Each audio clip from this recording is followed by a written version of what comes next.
ઓલા નાથાને ઓળખો કે નહીં? ગામમાં આટા મારે છે 2-3 દીથી. એને તો ઓળખી ને નાથો, ખીચડિયા વાળો ને.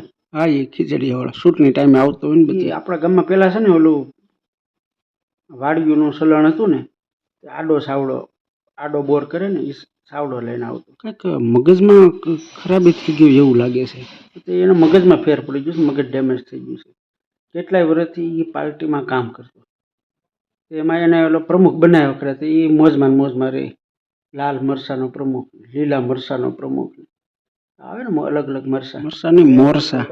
ટિકિટ માગે તો કે નહીં, આમાં એ કે તમારું કદ બહુ મોટું છે એ કે આમાં તાલુકા પંચાયત જિલ્લા પંચાયતમાં રહેવા દો કે તમને ધારાસભામાં કરી દો. એની ટિકિટ માગે તો કે તમારું કદ આમાં એ કે કદ પ્રમાણે કે ટિકિટ નાની ગણાય કે તમને લોકસભાની ટિકિટ આપશું. એમ કરીને કેટલાય વર્ષો નીકળી ગયા. એમ માથામાં થઈ જાય વાળ ધોળા થઈ જશે વાળ.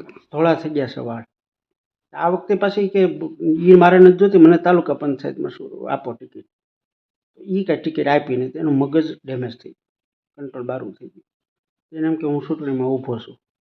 આ પટ્ટીના જે ગામ હોય ને બધે રખડ્યા કરે, મને મત આપો, મને મત આપો. એ હું તમારી સેવા કરે. એને એટલું બધી અસર થઈ જતી હશે.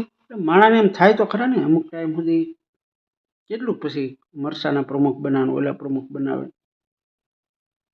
સત્તા વગર તો ઠીક છે બધું, હવે હાલે એ તો.